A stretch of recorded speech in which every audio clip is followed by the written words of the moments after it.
아주 오래전 난 사람들한테 잘 알려지지 않은 산길을 따라 여행을 떠났다. 그곳은 알프스의 높은 곳에 있는 오래된 마을로 아래로 내려가면 프로방스가 나왔다. 1200m쯤 올라가자 처음 눈앞에 나타난 것은 황무지였다. 땅은 메마르고 야생 라벤더뿐 그곳은 아무것도 자라고 있지 않았다. 난 그 널따란 황무지를 가로질러 걸어갔다. 그렇게 3일을 걷고 나자 말할 수 없이 쓸쓸하고 황량한 경치가 눈앞에 펼쳐졌다. 난 사람들이 떠나버린 마을에 천막을 쳤다. 준비해온 물은 어제 다 떨어졌다. 물을 찾아야 했다. 버려진 채 뜯겨진 벌통같이 보이는 쓰러져가는 집들이긴 하지만 근처에 샘터나 어쩌면 우물이 있을지도 몰랐다.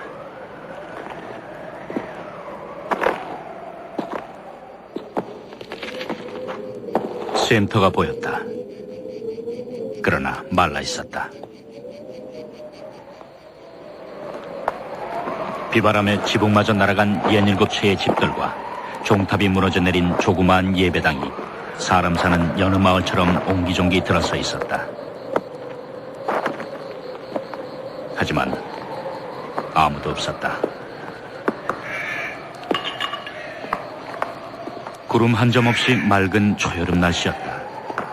그러나 버려진 이 산속 마을엔 바람이 사납게 쌩쌩 불고 있었다. 바람은 뼈대만 남은 집들 사이를 먹이를 먹다 빼앗긴 짐승처럼 으르렁거리며 불고 있었다. 난 천막을 걷어야 했다.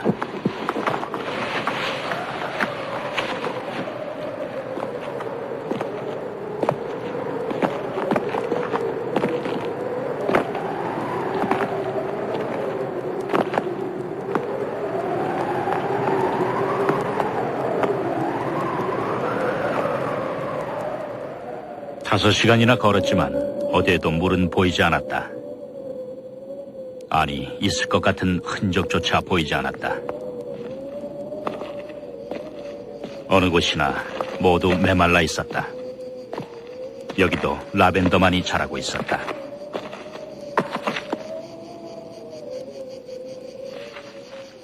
그때 저 멀리서 뭔가가 눈에 들어왔다.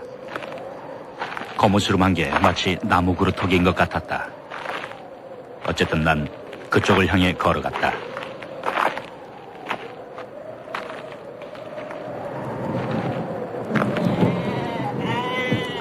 양치기였다. 곁에는 30마리쯤 되는 양들이 마른 풀 위에서 쉬고 있었다.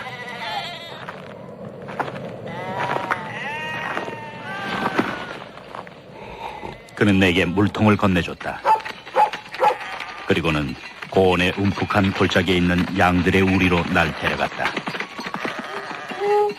그가 물을 길어 올렸다. 기가 막힌 맛이었다. 우물은 깊었다. 그는 엉성하나마 두레박을 매달아 놓고 있었다.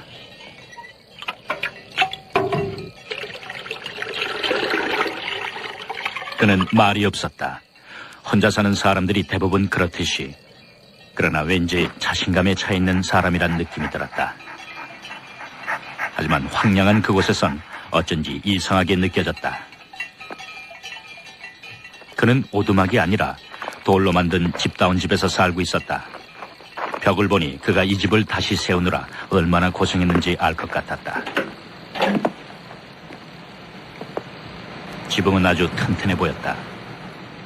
그 위에선 바람소리도 밀려온 파도처럼 잠잠해졌다. 집안은 아주 깨끗했다. 엽총과 그릇들은 잘 닦여져 걸려 있었고 난로에선 수프가 끓고 있었다. 그는 말끔히 면도도 하고 있었다. 그의 옷은 단추 하나 달랑거리지 않았으며 기운 자국이 보이지 않을 정도로 꼼꼼하게 잘 꿰매져 있었다.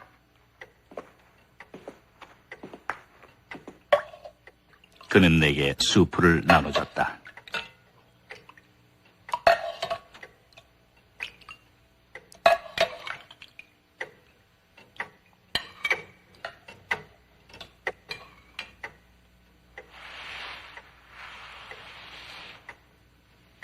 식사 후 난 그에게 담배를 권했다. 그는 피우지 않는다고 했다. 그의 개도 주인을 닮아 조용했다. 순하고 얌전했다.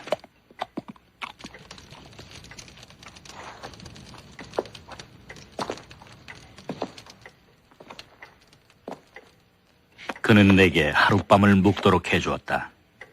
가장 가까운 마을도 이틀이나 걸어가야 나온다고 했다.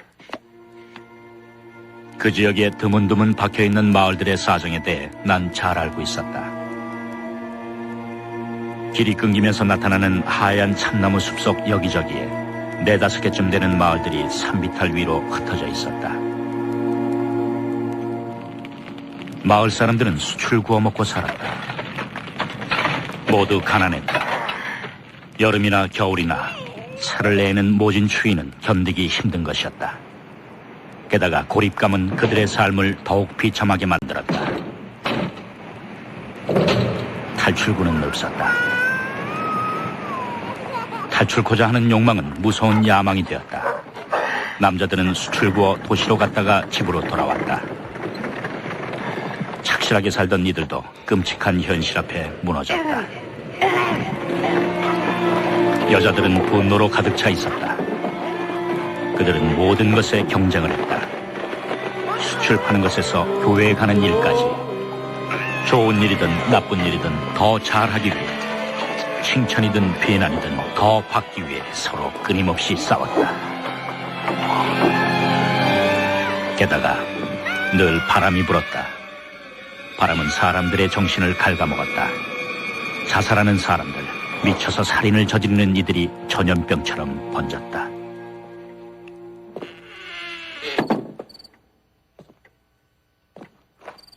담배를 안 피우는 양치기는 조그마한 자루를 가져오더니 도토리를 한가득 쏟아놨다.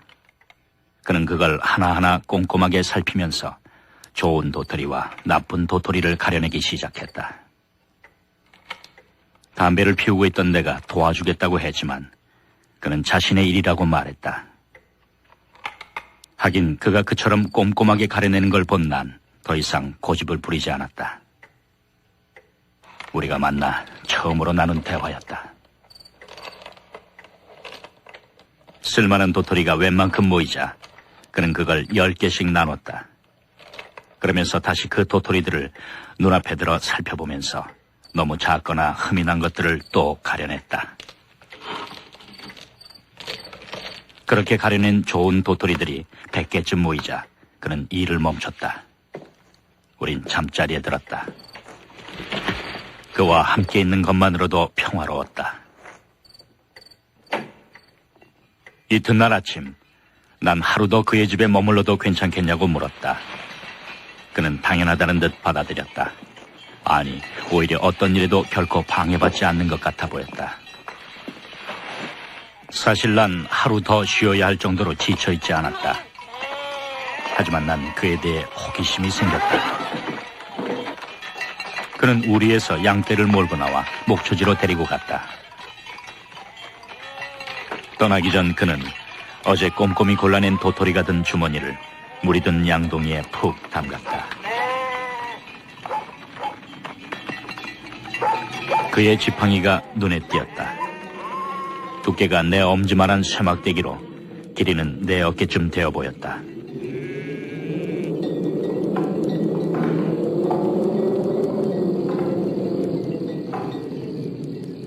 난 느릿느릿 산책하는 척하며 그의 뒤를 따라갔다. 그와 일직선으로 한참 떨어져 걸어갔다. 목초지는 골짜기 아래에 있었다. 그는 양떼를 개한테 맡기고 내가 서 있는 언덕 쪽으로 올라왔다.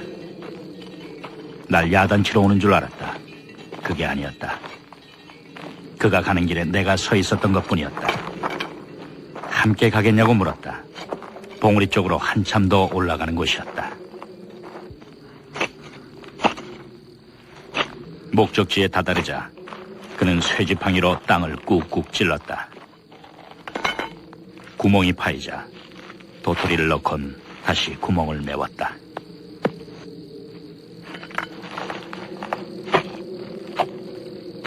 참나무를 심고 있었던 것이다. 난 그의 땅이냐고 물었다. 아니라고 했다. 주인을 아느냐고 물었다. 모른다고 했다. 아마도 공유지거나 주인이 있는데 그냥 버려두고 있는 땅인 것 같다고 했다. 그는 그런데 무관심했다. 그는 도토리 배가를 하나하나 정성스럽게 심어나갔다.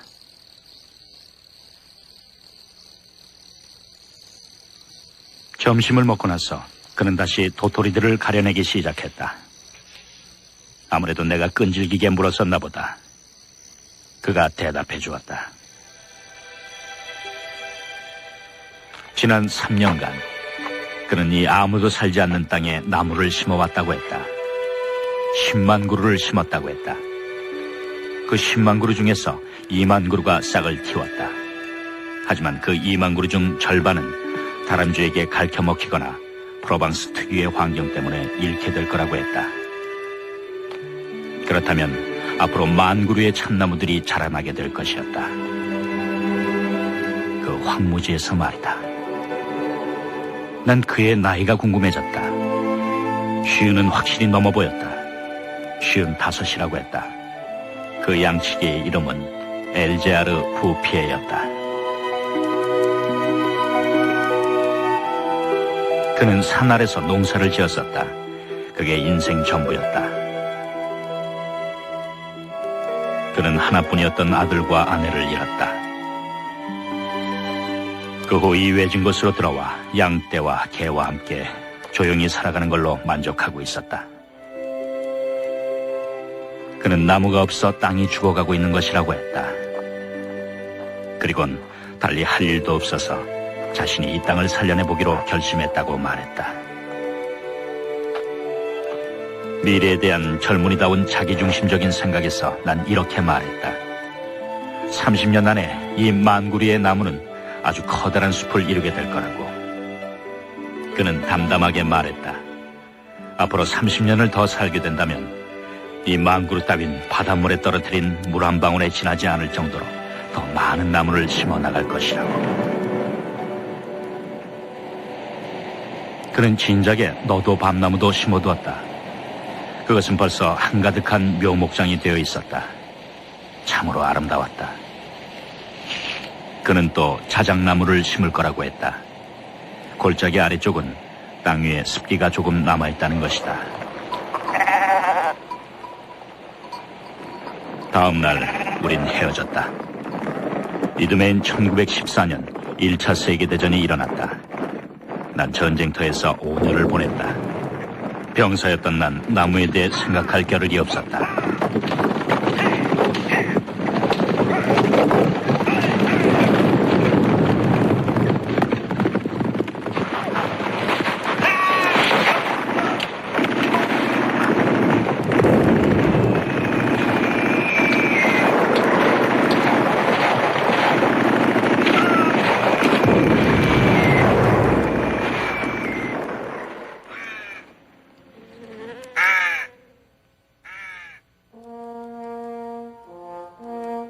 전쟁이 끝나자 난 얼마 안 되는 보상금에 매달려 살았다.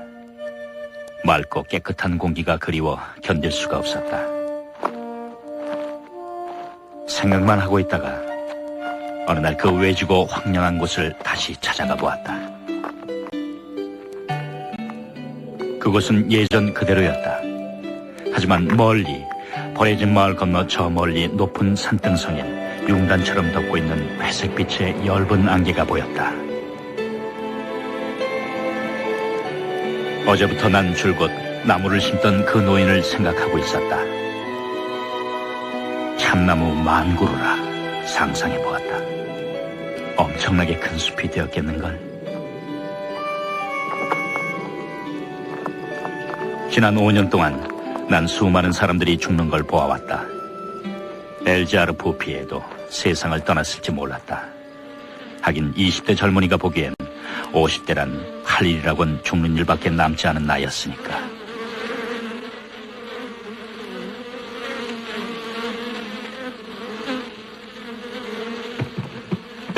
하지만 그는 살아있었다. 하는 일도 그대로였다. 양은 4마리밖에 안 남았지만 대신 벌통을 100개 이상이나 치고 있었다. 그는 양들이 나무에 피해를 줘 팔아버렸다고 했다. 전쟁도 그를 막지는 못했다. 그는 조용히 나무만을 심어왔다는 것이다. 1910년에 심었던 참나무들은 10년이 지난 지금 노인이나 나보다도 크게 자라 있었다. 난 그 멋진 모습에 넋을 잃고 말았다. 여전히 그는 말이 없었다. 우리는 하루 종일 아무 말 없이 숲속을 거닐었다. 세 구역으로 이루어진 숲은 가로가 1100km, 세로는 3km쯤 됐다. 아무런 기술이나 기계의 도움 없이 오직 양치기 노인의 영혼과 손에 의해 이런 숲이 이루어진 것으로 보아 이 노인은 하느님만큼이나 능률적으로 일할 줄 아는 사람임이 틀림없다는 생각이 들었다. 그는 자신의 꿈을 이뤘다. 내 어깨 높이로 자라난 끝없이 널리 펼쳐져 있는 너도 밤나무들이 바로 그 증거였다.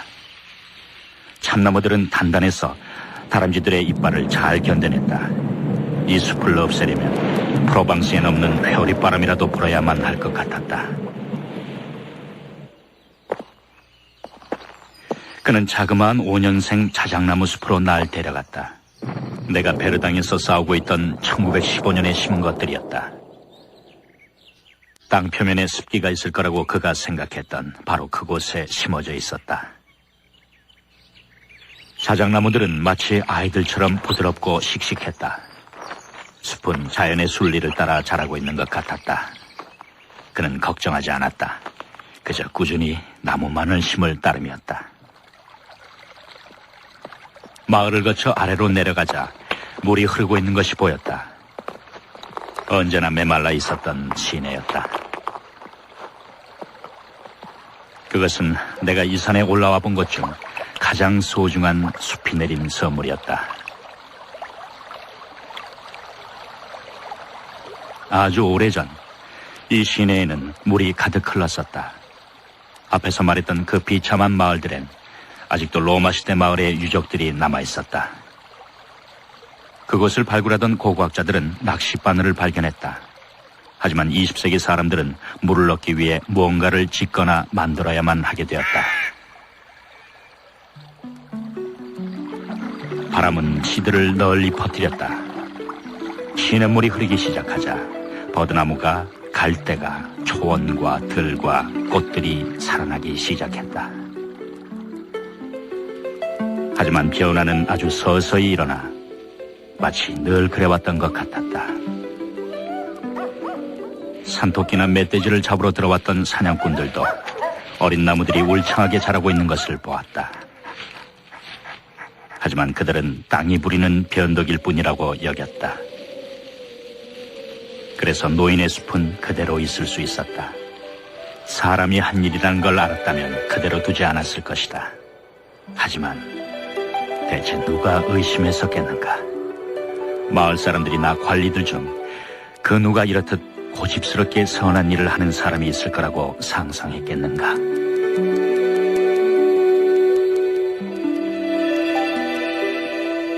(1920년) 이래로 난 매년 거르지 않고 엘자르 보피에를 찾아갔다.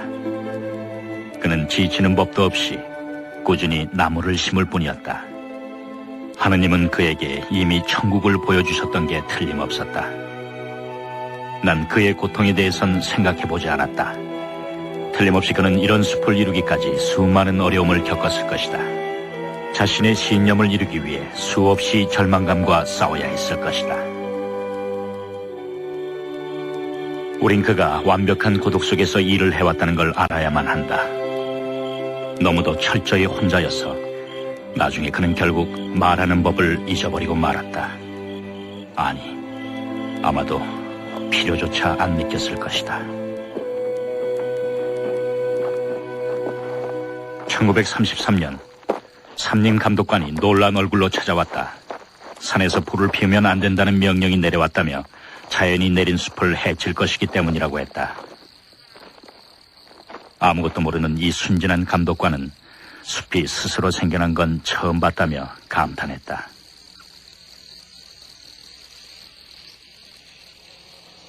(1935년엔) 정부 관리들로 이루어진 대표단이 자연이 내린 숲을 조사하기 위해 찾아왔다.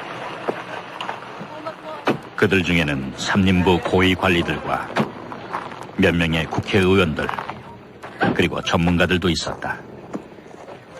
그들은 의논하고 또 의논했다. 결국 뭔가 조치를 취하기로 결정했다. 다행히도 한 가지 반가운 일만 빼곤 아무 일도 실행되지 않았다. 숲은 정부 관리 책임하에 들어가게 됐고 숲 굽는 일은 금지됐다. 어린 나무들이 내뿜는 건강한 기운과 아름다움에 넋을 잃었기 때문이었다. 숲은 국회의원들에게조차도 마법을 걸었던 것이다.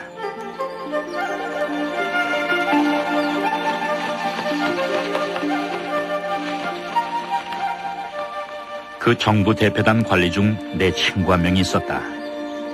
난 숲의 비밀에 대해 말해주었다.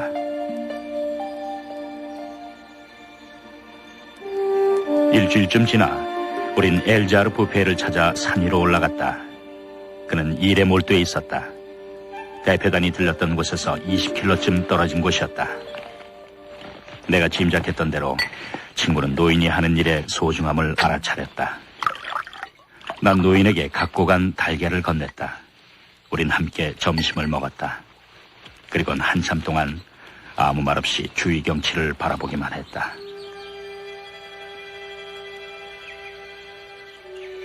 언덕을 올라갔다.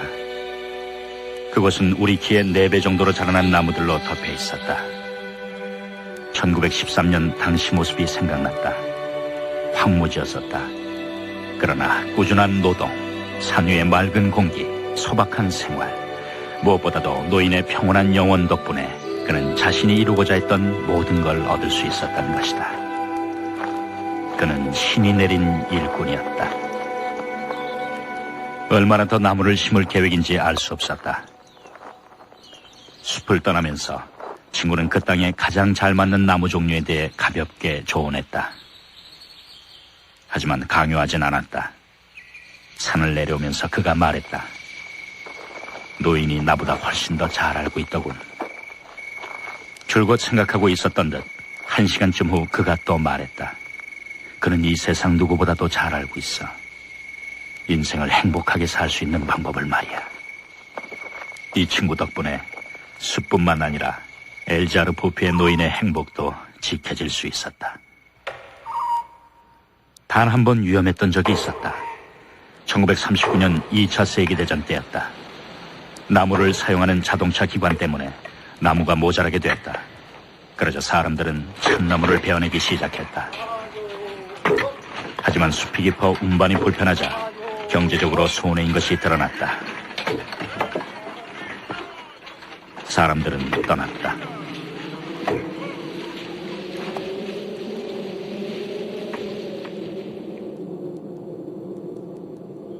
하지만 노인은 아무것도 몰랐다. 1914년에도 그랬다. 이번에도 전쟁이 아랑곳하지 않고 숲속에서 조용히 일할 뿐이었다.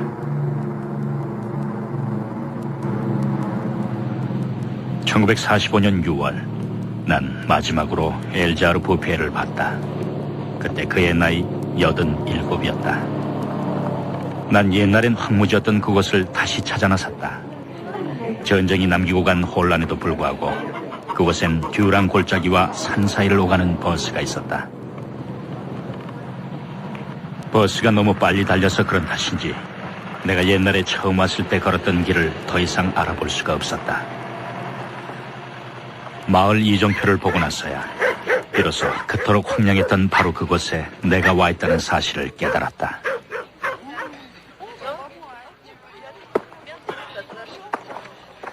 난 베르궁에서 버스를 내렸다. 1913년 당시 이 마을엔 집 12채, 사람 3명이 있었다. 그들은 서로를 미워하며 덫을 놓아 짐승을 잡아먹고 살았다. 희망이라고는 없는 삶이었다. 하지만 모든 것이 변해 있었다. 공기부터 달랐다. 그처럼 모질게 쌩쌩 불어대던 바람 대신 향기롭고 부드러운 산들바람이 날 맞았다. 물소리 같은 소리가 산봉우리 쪽에서 들려왔다. 숲속에서 나는 바람소리였다. 그런데 더욱 놀랍게도 진짜 물소리가 들려왔다. 물이 흘러내리도록 마을 사람들이 만들어 놓은 샘터였다. 그 곁엔 너무나도 감동스럽게도 보리수가 심어져 있는 게 보였다. 그건 마치 부활의 상징과도 같았다.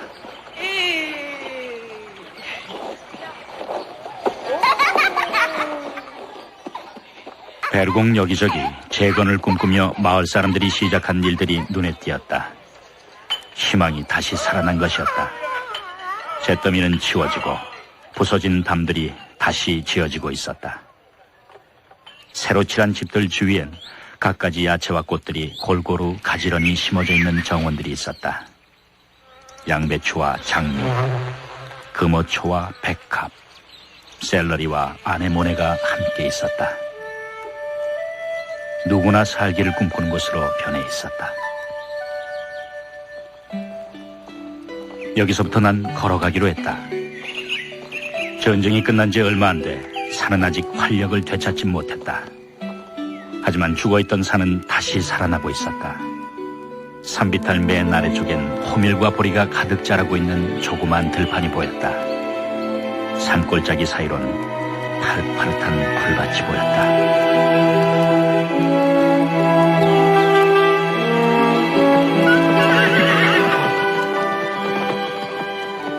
이로부터 8년 후 산 전체는 자연이 선사해준 건강한 생명력으로 넘쳐 흘렀다.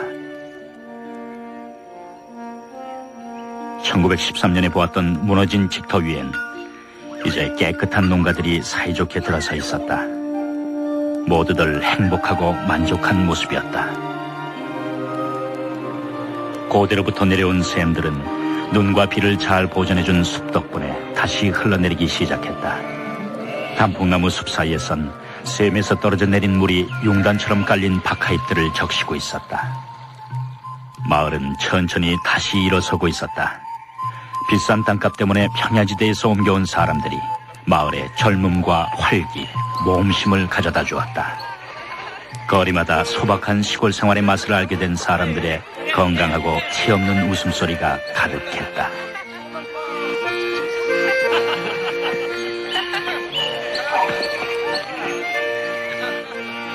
옛날부터 이곳에 살아왔지만 지금은 새 사람처럼 달라진 마을 사람들과 새 이주자들까지 합치면 10,000명 이상의 사람들이 엘자르 부피의 덕분에 행복을 되찾은 것이었다.